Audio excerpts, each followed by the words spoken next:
Hey, if you've ever wondered how other preschool teachers run their centers, this video is definitely for you. First, I'm going to give you an overview of my classroom. It's pretty small. What I'm going to do is show you all the free choice centers that my kids have to rotate around so that this will all make more sense when I tell you how I run centers.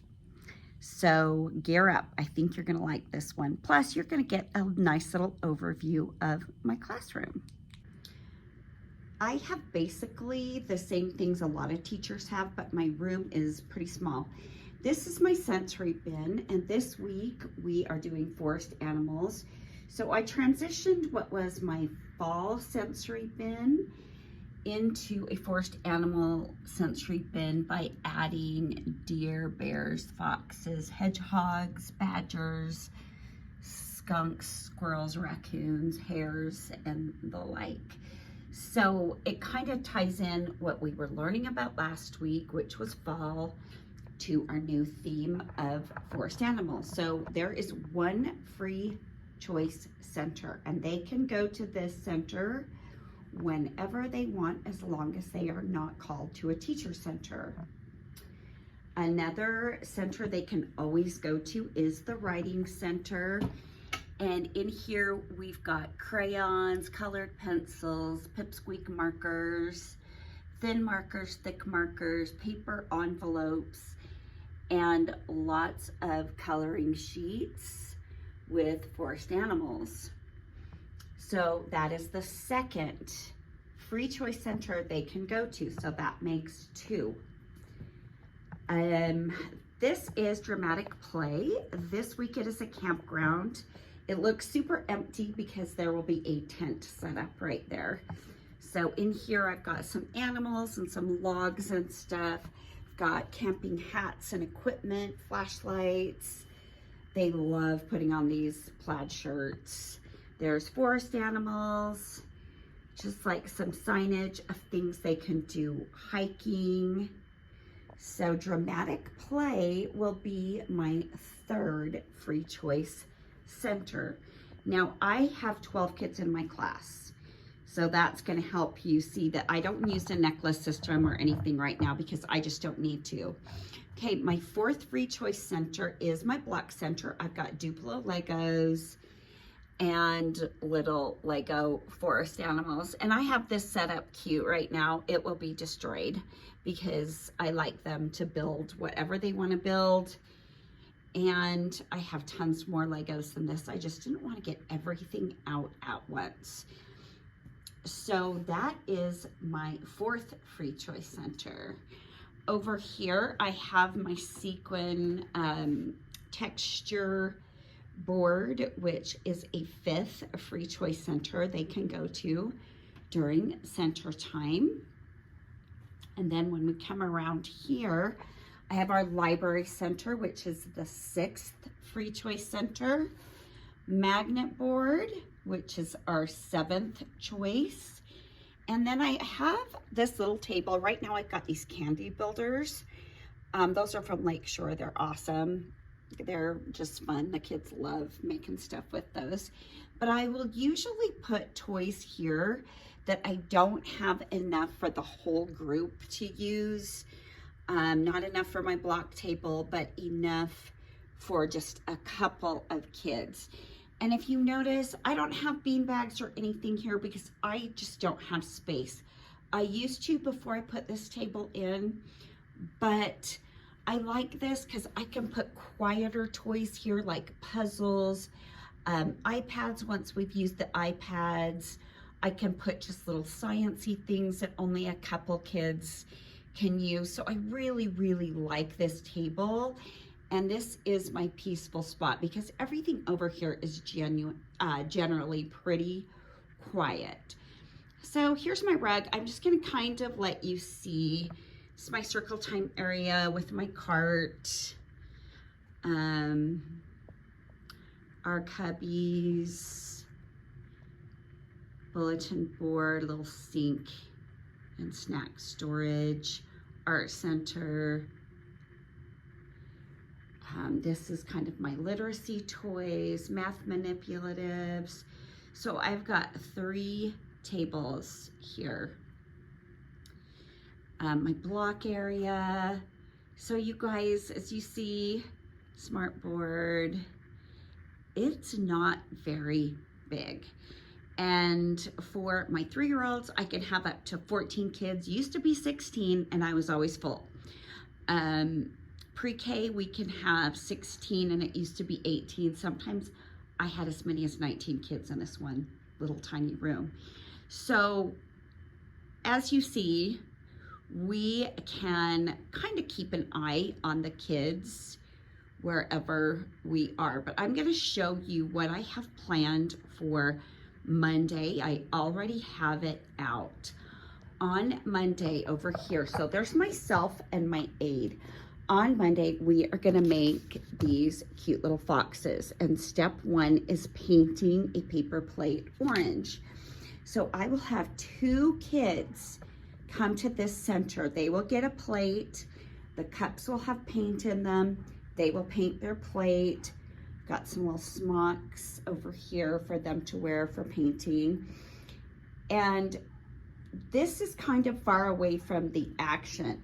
The only center that is over here is the sensory bin. That's the only one they can get really crazy at. The writing center tends to be a little quiet, but I can watch those 2 centers from here. I will be doing this center tomorrow, and I can watch what's going on at the writing center over here, what's going on at my sensory table, and the sink, because believe it or not, sometimes kids just think, oh, there's a sink, I want to go play in water. But the other teacher on Monday, my aide, will be playing this game, this sneaky snacky squirrel game. And it's super cute. It goes with our forest animal theme. It's got these little tree stumps, acorns, and this little squirrel. If you guys don't have this game, I recommend it because it's great. He can pick up the acorns and put them in the tree stump. I played a really simple way where we just count the 5 acorns and we just put them in by color. I don't make them take them out or anything. I think 3-year-olds can't really handle that. But she's going to be playing this game at this table.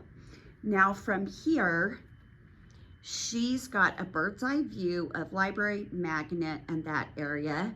She can look over and see what's going on at the block table and what's going on at dramatic play. And once we add the tent in there, that's gonna add another level of difficulty. So she's playing this really simple, quiet game. She'll probably have 2 kids over here, but she's playing this game, and she also has the responsibility of maintaining order in the dramatic play center, the block center. That sequin board is right here, and she can see what's going on over here. Of course, the most popular centers are going to be block center, the dramatic play center, and the sensory bin center. So she's got crowd control over 2 really busy centers, where I have crowd control over 1 busy center and 1 that might have a few kids. So I'm dealing with paint over here. I can't get up and police a lot of kids, so it makes sense that I do paint projects over here. She's able to leave this game, let the kids play it independently if someone has to go to the bathroom, which is down the hall, and we have to stay with the kids. So when there's 2 people, that can be kind of chaotic. But she can just make sure kids are sharing, and just any disputes that happen, she can handle.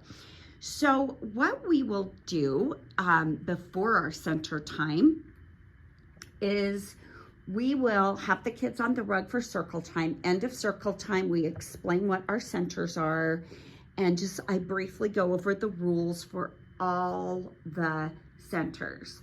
Like I'll just say at the quiet table, you just make sure you're sharing toys, magnets and books. I don't really have much to say about that, but we talk about sharing at the block table and using our words if we want a toy.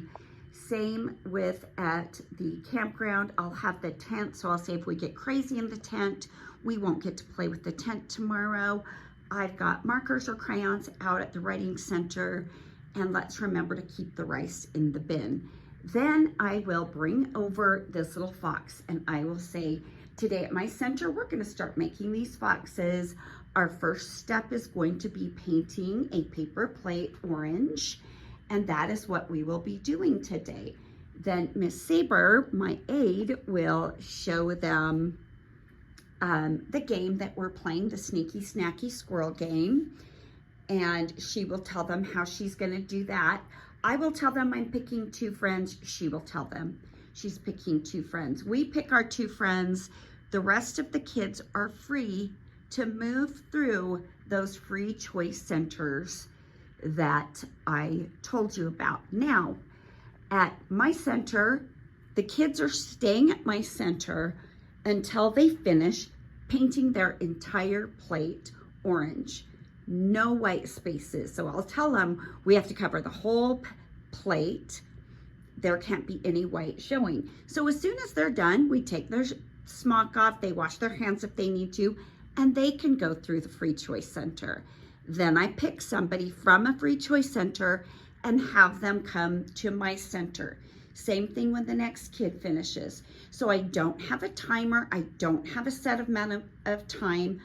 I only want to make sure all my kids come to my center, and Miss Saber will do the same thing at her center. She will take 2 kids at a time. When they're done playing the game, both those kids will go. She will pick 2 more kids, and on until everyone is complete. And you guys, it works. Now, I'll tell you at the beginning of the year, I'm gonna flip my camera. Hold on just a sec. Okay, so that's how I run my centers. Now, you could do the same thing if you have just one teacher. What I would suggest is start with the messiest center, get that done first. When you're done, you can move on to Sneaky Snacky Squirrel if you have time. But get one like math center done and then move to your literacy center while the kids are freely moving. Now, after about, I'd say 35, 40 minutes, chaos starts to break loose. So you've really got to decide how much you want to try to do in a day if you are just one person. You might want to break it up if you have a long day and do 2 center times, or you might want to do a whole group activity or go outside for a few minutes and then try center time again. But with 2 people, this way works great. However, I will tell you at the beginning of the year, one of us runs a center, the other one helps the kids navigate through all the free choice centers, solves problems, works with kids on, how to share.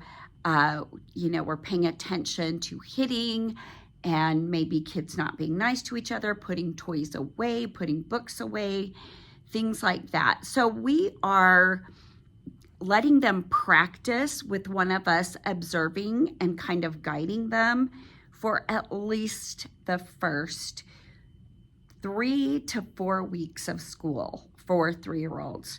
Our pre-K kids who've been in our program, we might do it for a day or 2, just so the new kids get acclimated if there are any new kids, or just as doing gentle reminders for kids who have been in the program. So that's just kind of how it works. Some classes I've had to start doing the teacher-led centers this way, and if it's too chaotic, we go back to doing one teacher-led center. And when I have an aide, I'll maybe do one until I'm finished. I start observing and guiding the kids while the other teacher does her center, if they can handle more of a center time. So that's what I do. That's how I do it. I I don't like timers. I don't like having them be required to go to dramatic play and blocks and sensory and all that. I want it to genuinely be their free choice. And if I have someone who only goes to the block center, totally okay with that. If I have a child that I notice is always on the periphery and doesn't ever really join in or socialize with the other kids, I might take a few minutes after I'm done with my center and kind of guide that child towards, more social interaction. They might have a harder time and need a little bit more help. But nobody is required to do anything except the teacher center. And if it's a center that, isn't learning a new concept or might just be a fluffy art project that, like that Fox project is a 2-day project, they are all going to have to do that. And I will even paint a plate for kids who are absent, just in case they come the next day so that they'll be able to do the second part of that center. But if I have just a little art project center and they really don't want to do it, I might just say, you know what, they don't have to do it today. Like, I want their experience at school and in my classroom to be really good. I don't want them to feel like things are being forced on them. That's something that's super important to me, and I feel like is the best developmentally appropriate practice for 3-year-olds. For 4-year-olds, I might start, saying, no, you know what, we're all doing this, and not giving them that choice. But for 3-year-olds, I think it's more important that I'm teaching them to like school and the social skills involved in being at school and relating to teachers and other kids than I am really forcing them to do anything. But that's how I do it. If you have any questions, this was a pretty detailed look. So, let's see if it made sense. I hope it does. It makes perfect sense to me because I've been doing it for a million years. But I did used to use a timer and I hated it. It led to boredom with the kids that were done before the timer went off. And I firmly believe that boredom leads to most of your classroom management problems in early childhood. That's why circle time can't go so long. Center time can't go so long. We have to keep everything in a time frame that we know they're going to be engaged. And if we do a full day, maybe come back to it later in the day. I just do a half day, so I just have lots of small chunks of time that I fill with different things. And one day I'll do an overview of my whole day. But that is center time in a nutshell. Thanks so much for just your continued support and for watching. I love hearing from all of you, so drop a comment if you have time. Thanks so much.